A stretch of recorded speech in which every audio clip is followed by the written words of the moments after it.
اور خیمے کے اندر پردہ دار سادات بیٹھی، رسول اللہ کی شہزادیاں بیٹھی،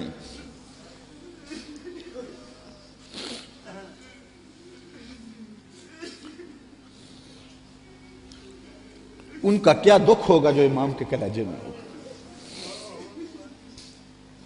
اور وہ شہزادیاں یہ ہیں، کسی کا باہر بیٹا لیٹا ہوا ہے، ان کے بھتیجے اور بھانجے باہر لیٹے ہوئے، ان کو تلقین کرتے ہیں کہ صبر کا دامن نہیں چھوڑنا، اور امام گھوڑے کی زین پہ سوار ہوتے ہیں۔ بانکپن ایسا ہے جس ڈھب سے کوئی مقتل میں گیا وہ شان سلامت رہتی۔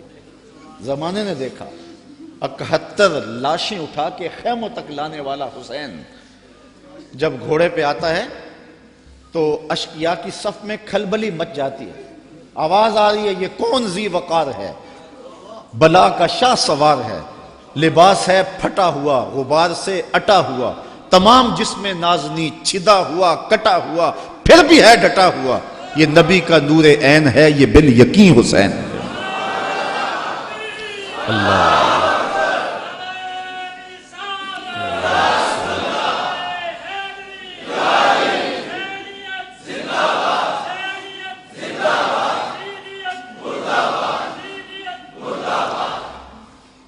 حضرت امام حسین نے صبر کی جو انوکھی داستان رقم کی ہے، کائنات میں اس کی کوئی مثال نہیں ملے گی آپ کو۔ صبر کسے کہتے ہیں اس کے بارے میں کہنے والوں نے بہت کچھ کہا ہے۔ واویلا نہ کرنا، منہ پہ تماچے نہ مارنا، ناشکری کا کلمہ نہ کہنا، اعضاء کا ایسا اضطراب کہ جو شریعت میں نامحمود ہو اس کا سرزد نہ ہونا، صبر کے بڑے مفاہیم ہیں۔ لیکن صبر کا مفہوم میں نے ایک یہ بھی پڑھا ہے کہ صابر وہ ہے جس کے معمول عبادت میں فرق نہ آئے۔ پہلی صف میں کھڑا ہونے کی عادت تھی، نماز پڑھتا تھا، جوان بیٹا فوت ہو گیا، اذان پکاری گئی تو پہلی صف میں کھڑا پایا گیا، نماز قضا نہیں ہوئی، آپ کہیں کہ بندہ صابر ہے۔ گھر میں میت پڑی ہے، نماز قضا نہیں ہوئی، جس کے معمول عبادت قضا نہ ہوں وہ صابر کہلاتا ہے۔ صبح اٹھ کے قرآن پڑھنے کی عادت تھی، گھر میں میت پڑی ہے، چلو دوپہر کو تدفین ہونی ہے، نماز پڑھی تو تلاوت آج بھی چھوڑی نہیں ہے، ہم کہیں گے بندہ صابر ہے۔ اگر صبر کی یہ تعریف ہے کہ معمول عبادت قضا نہ ہو تو صابر کہلاتا ہے، تو پھر اس تعریف کے آئینے میں امام حسین کو دیکھو، 71 لاشیں پڑی ہیں، اپنا بدن زخموں سے چور ہے۔ محتاط روایت یہ ہے کہ آپ کا جب پیراہن اتارا گیا تو 113 تیر، 33 زخم تلواروں کے تھے اور 34 گھاؤ نیزوں کے تھے، کچھ نیزے بدن میں ٹوٹ گئے تھے، اور گھوڑے کی زین سے فرش زمین پہ آئے۔ صابر ایسا ہے کہ عبادت کا وقت آ گیا، سجدہ قضا نہیں ہونے دیا، ایسا صابر ہے کہ سجدہ قضا نہیں ہونے دیا، آتے ہی پیشانی سجدے میں رکھ دی، اللہم رضن بقضائک وصبرن علی بلائک تسلیما لامرک، اے اللہ سب کچھ کٹا کے، اور بچوں کی لاشیں پڑی ہیں، حسین کے لخت لخت سے خون بہ رہا ہے، لیکن حسین پھر بھی حاضر ہو گیا تیرے امر کو تسلیم کرتے ہوئے اور آنے والی مشکلوں پر صبر کرتے ہوئے، اور حسین تیرے حکم پہ راضی ہے، تو بھی بتا تو بھی حسین پہ راضی ہوا ہے یا کہ نہیں ہوا؟ آواز آ رہی ہے اس نواسے پر محمد مصطفیٰ کو ناز ہے، اس پیاسے پر علی شیر خدا کو ناز ہے، اوروں نے بھی سجدے کیے پر اس کا عجب انداز ہے، اس نے وہ سجدہ کیا جس پر خدا کو ناز ہے۔ عابد ایسا کہ معمول عبادت قضا نہیں ہوا، سجدہ قضا نہیں ہوا۔ آپ جانتے ہیں کہ امام حسین کا سر جو تھا سجدے میں جھکا ہوا تھا کہ دست قاتل نے سر انور کاٹ لیا، اور پھر سر انور کو کاٹ کے نیزے کی نوک پہ چڑھا دیا۔ یزیدیوں نے اس لیے کیا کہ اپنے لشکر کو تسلی دیں کہ ہم کامیاب اور کامران ہوئے ہیں، دیکھو سر حسین کٹ کے نیزے کی نوک پہ چڑھ گیا۔ تو جب انہوں نے نیزے کی نوک پہ سر حسین چڑھایا تو لشکر یزید سے آواز آئی یہ کیسا سر ہے جو کٹ کے بھی سر بلند ہے، اس کی سر بلندی اب بھی نہیں گئی، اب بھی یہ اونچا ہے۔ اور جب سر انور نیزے کی نوک پہ چڑھایا گیا تو اس انداز سے چڑھایا گیا کہ کٹی ہوئی گردن کا رخ آسمان کی طرف، اور سر انور کا رخ زمین کی طرف۔ تو کسی شاعر نے تخیل باندھا، بآں کے سر نیزے پہ اور سوئے زمیں ہے رو، یعنی سجدہ ثانی کی ہے آرزو۔ رکعت میں 2 سجدے ہوتے ہیں، ابھی ایک ہوا تھا کہ سر کاٹ لیا گیا، حسین کی پیشانی میں دوسرے سجدے کی آرزو مچل رہی ہے۔ صابر ایسا کہ معمول عبادت قضا نہیں ہوا، اور پھر تلاوت بھی قضا نہیں ہونے دی۔ حسین کا سر نیزے کی نوک پہ ہے، لبوں پہ قرآن جاری ہے، کیونکہ حسین کو لوریاں ہی قرآن کی ملی تھی۔ تو حسین ابن علی رضی اللہ تعالی عنہ سے صبر سیکھا جاتا ہے، استقامت سیکھی جا سکتی ہے، اور اپنی زندگی میں اس کا چراغاں کیا جا سکتا ہے۔ بہت ساری چیزیں سیکھنے کی ہیں اس خاندان سے، رواداری اور خودداری بھی سیکھی جا سکتی ہے۔ جب یہ لشکر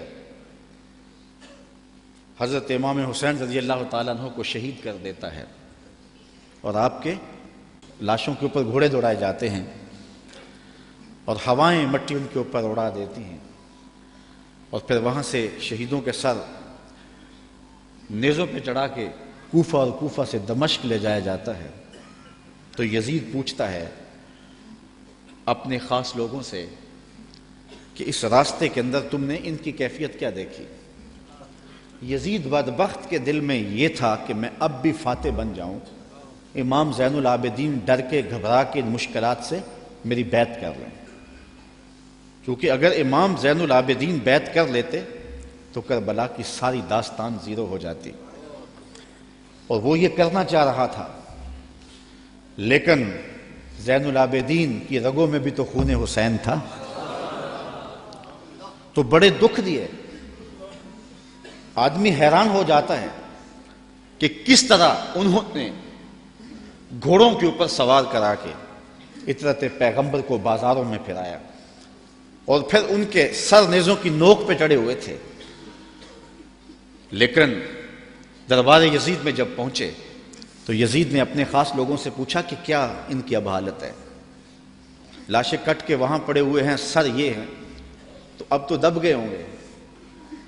تو جو اس نے جواب دیا، اس سے اس خاندان کی خودداری اور غیرت دیکھو۔ اس کے معتمد خاص نے کہا کہ ہم کربل سے یہاں تک پہنچے ہیں، اور ہم نے بہت دکھ بھی دیے ہیں، ان کو ذہنی اذیتیں بھی دی ہیں، بعض جگہوں کے اوپر ان کے اوپر پتھراؤ بھی ہوا ہے، لیکن لگتا یہ رہا ہے کہ فاتح یہ ہیں اور ہم مفتوح ہیں۔ ان کا انداز اور ان کا تیور ہمیشہ یہ بتاتا رہا ہے کہ اصل فاتح یہ اور مفتوح ہم ہیں، اور حقیقت ہے بھی یہی۔ اقبال کہتا ہے جو دلوں کو فتح کر لے وہی فاتح زمانہ، جو دلوں کو فتح کر لے وہی۔ حشام بن عبد الملک بنو امیہ کا بڑا تگڑا حکمران گزرا ہے، حج کرتا ہوا حجر اسود کے سامنے آیا، دل میں آیا کہ میں حجر اسود کو چوموں، ہجوم اتنا تھا کہ چوم نہ پایا۔ جن لوگوں نے حج کیا ہے منظر آنکھوں میں گھوم گیا ہوگا، تو اتنا ہجوم تھا کسی نے بادشاہ کی پرواہ نہیں کی، راستہ نہیں دیا، وہ ایک سمت کھڑا ہو کے منتظر رہا کہ کوئی رش کم ہو تو میں حجر اسود کو بوسہ کروں۔ اتنے میں امام زین العابدین بھی طواف کرتے کرتے آئے، وہ رک کر کے جب حجر اسود کو دیکھنے لگے تو لوگوں نے راہیں چھوڑ دی، آگے بڑھے، حجر اسود کو چوما اور پھر طواف میں لگ گئے۔ حشام کو بڑا غصہ آیا کہ میں بادشاہ وقت اور میرے لیے لوگوں نے راستہ نہیں چھوڑا اور ان کے لیے راستہ چھوڑ دیا۔ تو وہ اپنے درباری شاعر فرزدق سے کہنے لگا من ھذا، یہ کون ہے؟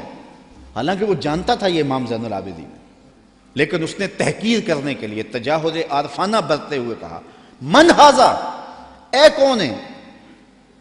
وہ جو فرزدق شاعر تھا تو بادشاہ کا درباری شاعر، لیکن آج اس کی غیرت جاگی۔ جب اس نے کہا نا من ھذا، یہ کون ہے، تو فرزدق نے کہا بادشاہ تو نہیں جانتا یہ کون ہے؟ اس کو تو بتہا کہ سنگ ریزے بھی جانتے ہیں یہ کون ہے، اس کو تو فرش والے بھی جانتے ہیں اور افلاک والے بھی جانتے ہیں کون ہے۔ کہا یہ تو فاطمہ کا بیٹا ہے، یہ علی کا شہزادہ ہے، رسول اللہ کا نواسہ ہے۔ اور پھر کھڑے کھڑے امام کی شان میں قصیدہ لکھ دیا، اور اس میں فرزدق نے بادشاہ کو مخاطب ہو کے کہا تیرا نکرہ کرنا اس معرفہ کو نکرہ نہیں کر دے گا، یہ کل بھی معرفہ تھا، یہ آج بھی معرفہ ہے، تیرا من ھذا کہنا اس معرفہ کو نکرہ نہیں کرے گا۔ بادشاہ کو اتنا غصہ آیا کہ اس نے فرزدق کو ایک بند کنویں میں ڈلوا دیا، قید کروا دیا۔ امام کو پتہ چلا تو انہوں نے اشرفیوں کی ایک تھیلی بطور جو ہے وہ محبت فرزدق کے پاس بھیجی۔ اس نے چوم کی آنکھوں سے لگائی اور خادم کے ہاتھ میں واپس کرتے ہوئے کہا کہ امام سے کہنا، میرا سلام دینا، کہنا ان ٹگوں کے لیے بادشاہوں کی نوکری کی ہے ساری زندگی، اور یہ جو میں نے قصیدہ لکھا ہے پیسوں کے لیے نہیں کیا، اشرفیوں کے لیے نہیں لکھا، آپ کے نانے کی شفاعت کے لیے لکھا ہے۔ جو دلوں کو فتح کر لے وہی فاتح زمانہ۔ آپ پورا شہر ڈھونڈ لیں، آپ کو شمر نام کا شخص نہیں ملے گا، آپ کو خولی نام کا شخص نہیں ملے گا، آپ کو ابن زیاد نام کا شخص نہیں ملے گا، آپ کو یزید نام کا شخص نہیں ملے گا۔ اور اگر آپ ڈھونڈنے نکلے، دور کیا جانا، اسی محفل سے ڈھونڈ لے، ہزاروں علی کے نام کے ہوں گے، ہزاروں حسین کے نام کے ہوں گے، شبیر کے نام کے ہوں گے، اور کتنی تجھے محبتیں اے فراز چاہیے، ماؤں نے تیرے نام پہ بچوں کے نام رکھ دیے۔ جو دلوں کو فتح کر لے وہی فاتح زمانہ۔ تو حضرت امام حسین رضی اللہ تعالی عنہ کے خانوادے کا جو ترہ ہے اور خودداری کا جو انداز ہے وہ دیکھنے کو ملا، اور کربلا سے لے کر کے مدینے تک یہ منظر ہر جگہ پہ دکھائی دیا۔ حضرت امام حسین کو کربلا میں دیکھیں یا ان کے خاندان کو کوفے کے بازاروں میں دیکھیں یا دمشق کے بازاروں میں یا دربار یزید میں دیکھیں، آپ دیکھیں گے کہ باوجود کہ یہ مظلوم ہیں، باوجود کہ ظلم و جبر کی انتہا کر دی گئی، لیکن انہوں نے اس کے جواب کے اندر کوئی شخصی وار نہیں کیا ہے۔ سارے کربلا کے واقعات کو پڑھتے جائیں، بلکہ اس واقعہ کو سمجھنے کے لیے صرف ایک واقعہ، اللہ نے مختار سقفی سے یہ کام لیا کہ اس نے قاتلان حسین کو چن چن کے مارا۔ مالک اشتر کی قیادت میں فرات کے کنارے ابن زیاد کے لشکر سے لڑائی تھی، اللہ نے مالک اشتر کو فتح دی اور یزیدی بھاگ کھڑے ہوئے، کچھ قتل کر دیے گئے، کچھ بھاگ گئے، کچھ پکڑ لیے گئے۔ ابن زیاد بھی بھاگ کر کے ایک سمت رخ کر جاتا ہے کہ میں ان لوگوں کی دست برد سے دور ہو جاؤں، اور اپنے گھوڑے کو ایڑ لگائی اور تیزی سے سرپٹ گھوڑا دوڑا رہا ہے۔ ادھر پیاس کی شدت ہے، زبان کانٹا ہو گئی، حل خشک ہو گیا۔ صحرا کے اندر لگا ہوئے خیمہ دکھائی دیا، سوچا کہ اس خیمے والے سے جلدی سے رک کر کے پانی کے 2 گھونٹ لے لوں اور پھر آگے بڑھ جاؤں گا۔ گھوڑے سے اترا، خیمے کا پردہ سرکایا، دیکھا کہ امام زین العابدین عبادت کر رہے ہیں۔ امام زین العابدین کبھی مدینہ سے باہر نکل کے صحراؤں میں خیمہ گاڑ لیتے تھے، مہینہ مہینہ گزارتے۔ یہ کچھ ایسی جگہ پہ خیمہ گاڑے عبادت میں مصروف تھے، قرآن کی تلاوت کر رہے تھے۔ اس نے سرکایا پردہ تو دیکھا امام ہے، غیرت ہوتی تو ایک پانی کا گھونٹ بھی نہ مانگتا، لیکن مرتا تھا کیا کرتا۔ اس نے کہا حضرت مجھے پانی دیجیے۔ امام نے نظر اٹھا کے دیکھا، پھر دونوں ہاتھوں سے پیالہ بھرا اور ابن زیاد کو دیا۔ اس نے پانی پیا، پیاس زیادہ تھی، کہا حضرت اور دیجیے، آپ نے پھر دیا۔ اس نے پھر مانگا، آپ نے پھر دیا۔ سمجھا کہ امام نے مجھے پہچانا نہیں، اگر پہچان لیتے تو میرے منہ پہ تھپڑ مارتے، مجھے پانی نہ دیتے، میں نے جو ان کے خاندان کے ساتھ کربلا میں کیا تھا۔ تو کہنے لگا حضرت شاید آپ نے مجھے پہچانا نہیں۔ امام کی آنکھیں برسنے لگی اور فوارے چھوٹ پڑے اشکوں کے، اور آپ نے فرمایا بدبخت تجھے نہیں پہچانتا جس نے میرا گھر اجاڑ کے رکھ دیا، 6 ماہ کے عسکر کو بھی پانی نہ دیا۔ تو کہا حضرت اگر آپ پہچان گئے ہیں مجھے تو پھر مجھے 3 پیالے لبالب بھر کے کیوں دیے ہیں؟ کہا جب ہم تمہارے گھر آئے تھے جو تم نے کیا یہ تمہارے خاندان کی ریت تھی، اور آج تم ہمارے گھر آئے ہو جو میں کر رہا ہوں یہ میرے خاندان کی ریت ہے۔ نصیب اپنا اپنا، مقام اپنا اپنا، کیے جاؤ میں خارو کام اپنا اپنا۔ تو حضرت امام حسین رضی اللہ تعالی عنہ کے خاندان سے یہ سیکھنے والی چیزیں ہیں جس کو ہم اپنی زندگیوں میں داخل کر کے اپنی زندگیوں میں چراغاں کر سکتے ہیں۔ حضرت امام حسین رضی اللہ تعالی عنہ کا نام کل بھی روشن تھا، آپ کا نام آج بھی روشن ہے۔ یزید مر گیا،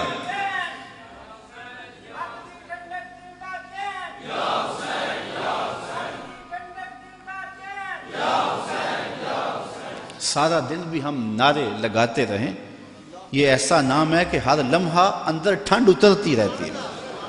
میں کہتا ہوں آج کوئی ہے جو یزید کا نام لیتا؟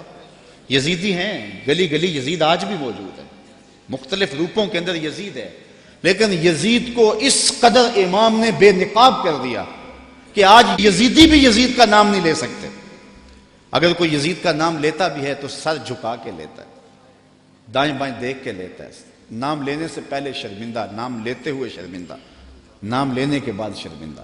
میں کہتا ہوں کیسا ہے تمہارا لیڈر جس کا نام لیتے تمہیں شرم آتی ہے، اور ہمارے لبوں پہ جب نام حسین آتا ہے سر فخر سے بلند ہو جاتا ہے۔ فخر کا دل میں دریچہ باز کرنا چاہیے، فخر کا دل میں دریچہ باز کرنا چاہیے، جن کا تو آقا ہے ان کو ناز کرنا چاہیے۔ اے حسین ابن علی تم پر سلام، نازش آل نبی تم پر سلام، تم پہ لاکھوں رحمتیں لاکھوں سلام، اے شہیدان محبت کے امام۔ لالا گوں لالا بدن لالا کفن، اے چمن اندر چمن، زندگی ہی زندگی تیری حیات، اے حیات اندر حیات، افتخار ملت بیضا ہے تو، رب کعبہ کی قسم یکتا ہے تو۔ فخر کا دل میں دریچہ باز کرنا چاہیے، جن کا تو آقا ہے ان کو ناز۔ یہ اجتماع ناز کرنے کے لیے، ہم آ حسین والے نہیں ہیں، ہم واہ حسین والے ہیں۔ اتنے زخم تو کو ہمالیہ کے کلیجے پہ لگے تو اس کا بھی پتا پانی ہو جائے، لیکن حسین پھر بھی حق کا علم لیے کھڑا ہے، پھر بھی عظیمت کی داستان رقم کر رہا ہے۔ یہ حسین ابن علی ہے، آج ان کی روح کو خراج پیش کر رہے ہیں، محبتوں کے آنسو بھی بہے، ان کے نام کے نعرے بھی لگائے، ان کے فکر ان کے مشن کو بھی سنا، ان کے مناقب بھی روحوں میں اترے، اس عظیم کام کو خراج بھی پیش کیا گیا۔ آؤ آج کے اس اجتماع میں عزم کر کے اٹھیں کہ ہم نقوش امام کو خضر راہ بنائیں گے۔ میں کہتا ہوں حضرت امام حسین نے تو لاشوں کے درمیان بھی نماز نہیں چھوڑی، 71 لاشیں پڑی ہوئی ہیں، پردے داروں کے پردوں کا دکھ بھی ستا رہا ہے، اور بدن میں تیر پیوست ہیں، اور نیزوں کی انیاں پھنسی ہوئی ہیں، اور گھوڑے کی زین سے فرش زمین پہ آ رہے ہیں۔ آپ نے ان حالات میں بھی نماز نہیں چھوڑی۔ ہم کیسے حسینی ہوں گے کہ 10 محرم کے دن بھی ہمیں نماز نصیب نہیں ہوگی؟ اگر 10 محرم کے دن بھی ہم نماز نہیں پڑھیں گے اور نام حسین ابن علی کا لیں گے تو پھر حرف حرف اور لفظ لفظ منافقت ہوگی۔ آئیے ان کا نام لیتے ہیں تو ان کے نقوش پا کو بھی خضر راہ بناتے ہیں۔ میں ایک نعرہ لگوانا چاہتا ہوں، امام کے نام کا خود لگواؤں گا، لیکن نعرہ بانک پن سے ہو، اوپر نیچے باہر ہجوم محبت ہے، تو ذرا یزیدیوں کو پتہ چل جائے کہ امام کا نام آج بھی زندہ ہے، اور محبتوں کے یہ تیور۔ نعرہ تکبیر! اللہ آپ کو سلامت رکھے۔ حسین کل بھی زندہ تھا، حسین۔ نعرہ تکبیر! نعرہ تکبیر! نعرہ رسالت! نعرہ رسالت! نعرہ رسالت! حسینیت! حسینیت! حسینیت! یزیدیت! یزیدیت! علامہ اقبال کا سارا فلسفہ نچوڑیں تو جو رس نکلتا ہے اس کا مصداق امام حسین بنتے ہیں۔ جوس کیا نکلتا ہے؟ کی محمد سے وفا تو نے تو ہم تیرے ہیں، یہ جہاں چیز ہے کیا لوح و قلم، پھر لوح بھی تیرے ہاتھ میں دے دیں گے، قلم بھی تجھے پکڑا دیں گے، پھر تیری تقدیر کے فیصلے کسی اور جگہ نہیں ہوں گے، بلکہ خدا بندے سے خود پوچھے گا بتا تیری رضا کیا ہے۔